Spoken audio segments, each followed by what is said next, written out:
Have you ever wondered what it feels like to live in a world of oppression where slavery is the norm? Have you been ripped off your rights as a human and forced to do hard labor against your wish? Your voice cannot be heard, and you're denied your basic needs and must strive for survival every day. If you find yourself in this situation, what would you do? This is the story of Mississippian State Senator Charles Caldwell. Although he had every right to remain silent as he wasn't a victim of slavery in Mississippi, he still took it upon himself to ensure the abolition of slavery among black people in Mississippi. He was a brave man who stood against slavery and fought for the democracy and equality of all. Before proceeding to talk about the black hero, Charles Caldwell, who started the abolition of slavery in Mississippi, the history of slavery has to be understood. With this, we'll be discussing how the whole institution of slavery started. The movement of enslaved people to Mississippi was at its highest in the 1830s, when over 100,000 enslaved people entered the state. Slavery was introduced in Mississippi by the European settlers in the 18th century, and it played a crucial role in the state's history. This slavery was because Mississippi was a thriving state with vast, fertile lands ideal for cotton cultivation, hence the need for increased labor. The cotton economy flourished, and Mississippi became one of the leading cotton-producing states in the South, which further fueled the need for enslaved labor. The institution of slavery was sustained and able to spread to the southern states as a result of the economic advantage that the cotton plantation provided to the elite men. Cotton was so central to the South's economy and global economy that the institution of slavery just had to keep progressing. This slavery became legalized in 1823, and since then, it has been ingrained in the state's culture and economy.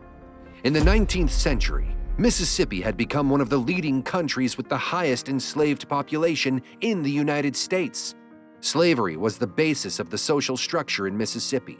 The wealthy thrived on the hard work of the enslaved people, while the enslaved people endured harsh and dehumanizing conditions. All these went on without any compensation for the labor they underwent. Some of the enslaved people were snatched from their families. They had no legal rights over their children, and sometimes families were broken by selling members out to different buyers. The separation of families was one of the most traumatic consequences of the institution of slavery in the United States. The enslaved people were not permitted to read, write, or have any contact with a freed black man to prevent them from mass rebellion against the white authority. Most of the enslaved people in Mississippi worked to cultivate and harvest large plantations of cotton, and they were often called field slaves. They worked from sunrise to sunset with little break at midday to eat their not-so-palatable meal. Though most enslaved people worked on the cotton farm, others performed other domestic labor, like maids, gardeners, and coachmen. In the larger suburban areas, the enslaved people worked as blacksmiths, mechanics, and carpenters. The sick or elderly who couldn't do much were assigned less strenuous tasks like milking cows and churning butter. The incredible life of Charles Caldwell. When the era of oppression was still in full play and slavery was booming in Mississippi, a young boy named Charles Caldwell was born to a slave mother and a white father in 1831. However, the exact details of his childhood are unknown. Due to the slavery in Mississippi, Charles Caldwell could not learn formal education, so he worked as a blacksmith in Clinton, a small town outside of Jackson, Mississippi. As a result of his skill as a blacksmith, Caldwell wasn't treated like every enslaved person. He had more flexibility compared to the plantation enslaved people, and he commanded a considerable amount of respect in the community. And no, it comes, folks. Charles Caldwell wasn't okay with how his fellow black men were treated in the community, so he decided to join politics. After the Civil War, Caldwell occupied a leadership position among the African Americans in Clinton, 12 miles west of Jackson. As a result of his talents, he was given the opportunity to be one of the 16 African American members of the 1868 Constitutional Convention. However, the constitution they formulated was declined in the statewide referendum. Even at this, Charles Caldwell wasn't discouraged. Despite all that happened, Caldwell's participation in politics played a significant role in his journey from being enslaved to being part of the influential people that form the political climate of Mississippi. 1869, Caldwell was selected as one of the 5 black men to the Mississippi Senate. During this period, Caldwell served in the state for 5 years. He became known as a widespread Republican supporting the 14th and 15th Amendments, alongside endorsing supplementary actions to achieve racial and gender equality within the state. Despite his progressive position on matters related to race and gender, Caldwell's main focus was resisting a wave of anti-Republican and anti-black violence that spread through Mississippi as anti-Reconstruction Democrats were determined to reclaim the state legislature. Between 1870 and 1875, it is approximated that the Ku Klux Klan and other white supremacist groups were responsible for the deaths of numerous black individuals, women, and several white Republicans. In 1875, Caldwell invited a prominent Democratic speaker to open a significant Republican rally before the election. The rally started peacefully, but later took a significant turn and became known as the Clinton Riot. In 1867, Mississippi allowed freed men to vote to set the stage further for the 1875 election to integrate black men into the Mississippi political climate. Small acts of resistance. The Bravest and Baddest title wasn't just given to Charles Caldwell for no reason. It can take only a brave person to go against rules and protocols to protect the rights of others, and that's exactly what Charles Caldwell did. Secret education. The best action Caldwell took for the enslaved people was providing secret lessons for them. During that period, reading and writing were strictly forbidden for enslaved people, and as a result, this was a powerful act of resistance by Charles Caldwell. Meeting the basic needs of the enslaved people, Caldwell offered food and clothing to the enslaved people in need.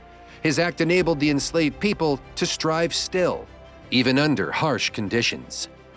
Assisting in escapes. When times were tough, Caldwell assisted some enslaved people to their freedom.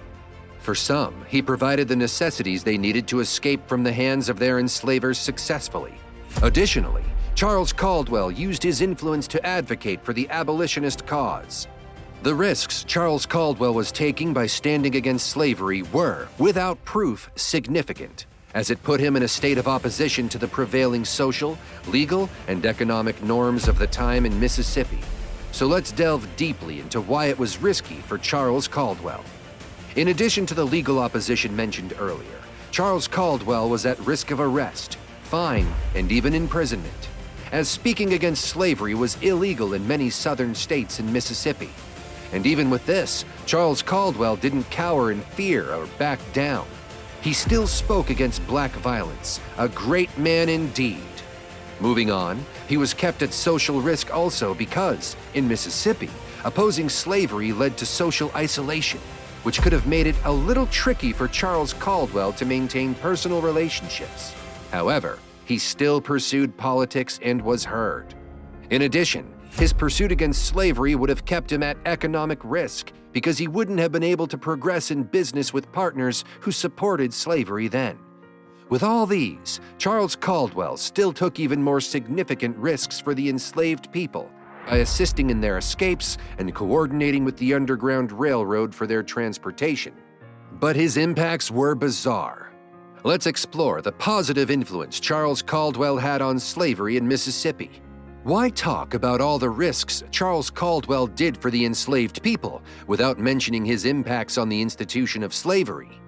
Charles Caldwell provided the enslaved people with proper education, which was the best thing he did for them.